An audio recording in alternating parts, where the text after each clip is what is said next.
అహల్య సత్య gang నుండి పారిపోయి అడవిలోకి పరిగెడుతూ ఒక బండ పక్కన దాగుంటుంది. అప్పుడే గౌతమ్ అహల్య పల్స్ రేట్ పెరుగుతుందని టెన్షన్ పడుతూ అహల్య స్మార్ట్ వాచ్కి కాల్ చేస్తూ ఉంటాడు. ఇక ఫోన్ రింగ్ అవ్వడంతో గౌతమ్ గారు కాల్ చేస్తున్నట్టున్నారు అని టెన్షన్ పడుతూ ఉంటుంది అహల్య. మొబైల్ ఇక్కడే రింగ్ అవుతుందిరా, ఈ మొబైల్ కోసమైనా ఇది వస్తుంది, పట్టేసుకోవాలి అని వాళ్ళు కాపలా కాస్తూ ఉంటారు. ఇక ఎలాగైనా నేను ఇక్కడే ఉన్నానని గౌతమ్కి తెలియజేయాలని రిస్క్ చేసి అహల్య వాచ్ దగ్గరికి వెళ్ళి ఆన్ చేసి గౌతమ్ గారు అని అంటూ ఉంటుంది అహల్య. ఎక్కడున్నారండి, మీ పల్స్ అంతలా ఎందుకు పెరుగుతుంది, ఏమైంది, ఎక్కడున్నారు అని అంటూ ఉండగా గౌతమ్ గారు గౌతమ్ గారు అని పిలుస్తూ ఉంటుంది అహల్య. ఇక సత్య వచ్చి ఆ ఫోన్ లాక్కొని లాగిపెట్టి కొడతాడు అహల్యని. మొబైల్ అక్కడే పడిపోతుంది. అహల్యని లాక్కొని మళ్ళీ గెస్ట్ హౌస్లోకి వెళ్ళిపోతుంది సత్య గ్యాంగ్. అహల్య గారు అహల్య గారు అహల్య గారు ఎక్కడున్నారు, ఫోన్ లిఫ్ట్ చేసిన వాళ్ళెవరు, ఏమైంది అహల్య గారికి అని గౌతమ్ టెన్షన్ పడుతూ ఉంటాడు. మరోవైపు అహల్యని పాడుపడ్డ బిల్డింగ్లోకి తీసుకెళ్ళి ఒక చైర్కి కట్టేస్తాడు. ఏమైంది మీకు, ఎవరు మీరు, ఏం కావాలి మీకు అని అంటూ ఉండగా ముందన్న కుర్చీలో కూర్చొని వెకిలిగా నవ్వుతూ ఉంటాడు సత్య. ఏం కావాలా, ఆ రోజు హిజ్రాలతో నా బట్టలు విప్పించి అవమానం చేశావు నాకు, ఆ తర్వాత నన్ను అరెస్ట్ చేయించావు, నన్ను అండర్వేర్తో సెల్లో కూర్చోబెట్టారు, ఆ అవమానాన్ని మర్చిపోలేకపోతున్నా. నేను అప్పటి నుండి తిండి లేదు, నిద్ర లేదు, కంటి మీద కునుకు లేదు, ఏం చెయ్యలేకపోతున్నా. నాకు జరిగిన అవమానమే నీకు జరగాలి అని అరుస్తూ ఉంటాడు సత్య. ఆ మాటలతో అహల్య షాక్ అవుతుంది. ఆ రోజు నువ్వు ఒక అమ్మాయిని ఏడిపించావు, అందుకే నేను అలా చేశాను అని అహల్య ఏడుస్తూనే సమాధానం చెప్తుండగా, అదేనే నువ్వు చేసిన తప్పు, దాన్నెవతినో ఏడిపిస్తే నీకేంటి, నువ్వు నన్ను అవమానించి తప్పు చేశావు, అయినా అది నీకేమవుతుంది, దాన్ని కాపాడాల్సిన అవసరం నీకేంటి, దాన్ని కాపాడి నన్ను అవమానించి నువ్వు రిస్క్లో పడ్డావు అని సత్య అరుస్తూ ఉంటాడు. అప్పుడు నువ్వు నాకు చేసిన అవమానమే నేను నీకు చేస్తాను, సిటీ సెంటర్లో నువ్వు నన్నెలా చేసావో నిన్నలా చేస్తాను అని అంటూ అహల్య చీర లాగబోతూ ఉంటాడు సత్య. దాంతో భయంతో వణుకుతూ ఏడుస్తూ ఉంటుంది అహల్య. అప్పుడే గౌతమ్ మళ్ళీ ఫోన్ చేస్తూ ఉంటాడు. ఇక రింగ్ అవ్వడంతో మళ్ళీ ఎవరో ఫోన్ చేస్తున్నారు సత్య అని ఫ్రెండ్స్ చెప్తుండగా, ఎవడో వెళ్ళి తీసుకురా అని అంటూ ఉంటాడు సత్య. ఎవడేవాడు, నీ ఫ్రెండా లవరా, మళ్ళీ మళ్ళీ ఫోన్ చేస్తున్నాడు, ఎవడు వాడు అని సత్య అంటూ ఉండగా అహల్య ఏడుస్తూనే గింజుకుంటూ ఉంటుంది. మరోవైపు సత్య మరో ఫ్రెండ్ ఫోన్ కూడా రింగ్ అవుతూ ఉంటుంది. అన్నయ్య కాల్ చేస్తున్నారా అని అంటుండగా పక్కకి వెళ్ళి మాట్లాడు అని సత్య చెప్పగానే పక్కకి వెళ్ళి అలాగే అన్నా, అలాగే అలాగే అన్నా అని మాట్లాడి ఇవతలకి వచ్చి నువ్వెక్కడున్నా అర్జెంటుగా ఇంటికి తీసుకురమ్మని అన్న చెప్తున్నాడు, లేదంటే అన్నే నువ్వెక్కడున్నావో కనుక్కొని ఇక్కడికి వచ్చేస్తాడంట అని అనగానే, అన్నయ్య వచ్చేలోపు దీని పని ఫినిష్ చేయాలి అని అంటూ ఉంటాడు సత్య.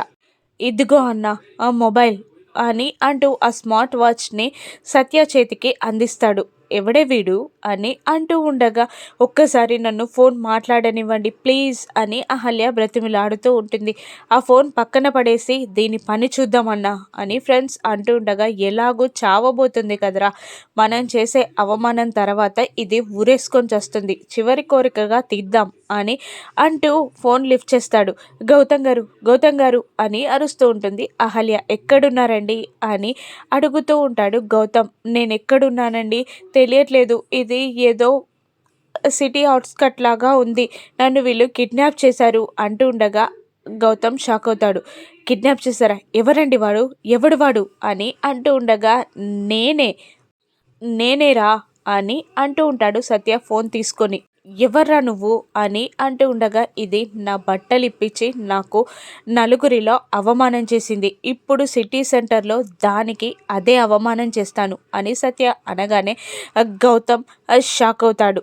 తన ఒంటిపై చెయ్యి పడితే నిన్ను బ్రతికుండగానే సమాధి చేస్తా అని గౌతమ్ వార్నింగ్ ఇవ్వగానే ఒక్కసారిగా 2 years బ్యాక్ అతిథిని అవమానించినందుకు అలాగే షర్ట్ విప్పి అవమానం చేసి నిన్ను సజీవ సమాధి చేస్తా అన్న గౌతమ్ మాటలు సత్యకి గుర్తొచ్చి అరే నువ్వేనారా అని అంటూ ఉండగా ఎవర్రా నువ్వు అని అడుగుతూ ఉంటాడు గౌతమ్. నేను సత్యాని. 2 years బ్యాక్ నన్ను కాలేజ్లో షర్ట్ విప్పించి అవమానం చేశావు కదా, అదే నేను అని అంటూ ఉండగా మళ్ళీ షాక్ అవుతాడు గౌతమ్.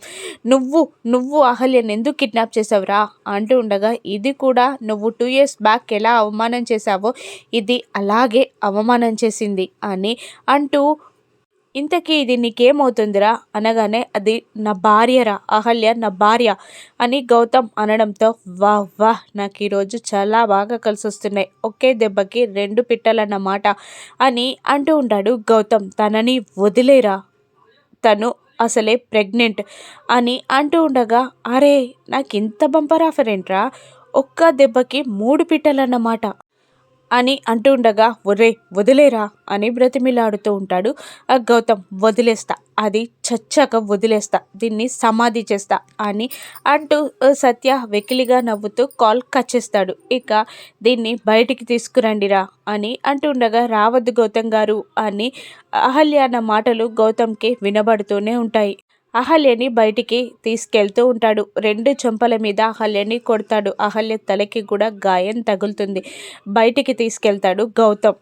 నన్నేం చేస్తారు అని అహల్య అరుస్తూ ఉండగా వాడు నన్ను సజీవ సమాధి చేస్తానన్నాడు కదా, నువ్వు అవమానించిన దానికన్నా వాణ్ణి పెళ్లి చేసుకొని వాని బిడ్డకి తల్లవుతున్నావు, అదే నువ్వు చేసిన పెద్ద తప్పు, ఇప్పుడు నిన్ను సజీవ సమాధి చేస్తా అని అహల్యని బెదిరిస్తూ ఉంటాడు సత్య. అరే గొయ్యి తవ్వండిరా అనడంతో గొయ్యి తవ్వుతారు ఫ్రెండ్స్. మరోవైపు గౌతమ్ హాస్పిటల్ నుండి వస్తూ ఉండగా గుడంతా వెతికిన అర్జున్ అహల్య కనిపించకపోవడంతో గౌతమ్కి కాల్ చేయగా అహల్య ఇక్కడ కనిపించట్లేదురా అని అంటూ ఉండగా నేనే టెస్ట్ కోసం తీసుకొచ్చానా, మీరు ఇంటికి వెళ్ళిపోండి, నేను తీసుకొస్తాను అహల్యని ఇంటికి అని అంటూ ఉంటాడు గౌతమ్. ఆ తర్వాత ఆ మాట అందరికీ చెప్పగానే అందరూ గౌతమ్పై కోపగించుకుంటారు. ఒక్క మాట చెప్పి తీసుకెళ్ళాలి కదా అని అంటూ ఉంటుంది భానుమతి. నేను చెప్పాను కదా వాళ్ళిద్దరూ ఒకరిని విడిచి ఒకడు ఉండలేదని అంటూ ఉంటుంది అవంతిక. వాళ్ళు ఇంటికి బయలుదేరుతారు.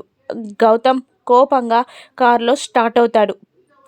సత్య చెప్పిన పటాన్ చెరువు పాత బిల్డింగ్ దగ్గరికి స్పీడ్గా వస్తూ ఉంటాడు గౌతమ్. ఇక గొయ్యి తవ్విన తర్వాత తనని ఒక కెనాల్లో పెట్టి చెక్క బాక్స్లో పెట్టి మూత పెట్టేసి అహల్యని సజీవంగానే అందులో బాక్స్లో పెట్టేసి గోయిలో పెట్టి మట్టి కప్పేస్తాడు గౌతమ్ గ్యాంగ్. ఊపిరాడక కొట్టుకుంటూ ఉంటుంది అహల్య. కడుపులోని బిడ్డకి కూడా ఊపిరాడక ఆక్సిజన్ ఆడక పల్స్ కొట్టుకుంటూ ఉంటుంది. మరోవైపు గౌతమ్ ఆ బిల్డింగ్కి చేరుతాడు. అహల్య అహల్య అని వెతుకుతూ ఉంటాడు. అరే వచ్చావారా అని సత్య అంటూ ఉండగా నా అహల్య ఎక్కడా అని అడుగుతూ ఉంటాడు గౌతమ్. ఓహో నువ్వు కరెక్ట్ 10 నిమిషాల్లో వచ్చావంటే దాని మీద నీకెంత ప్రేమ ఉందో అర్థమవుతుంది. 2 years తర్వాత కలిసావు, ఆ మాత్రం విష్ చేయకుండా డైరెక్ట్ మ్యాటర్లోకి వచ్చావేంట్రా అని అడుగుతూ ఉంటాడు సత్య. అహల్యని సమాధి నుండి బయటికి తీసుకొస్తాడా గౌతమ్? కడుపులోని బిడ్డకి ఏమైనా అవుతుందా? సత్యాన్ని ఎలా బుద్ధి చెప్తాడు గౌతమ్? రాను ఎపిసోడ్స్లో చూద్దాం. Thank you for watching.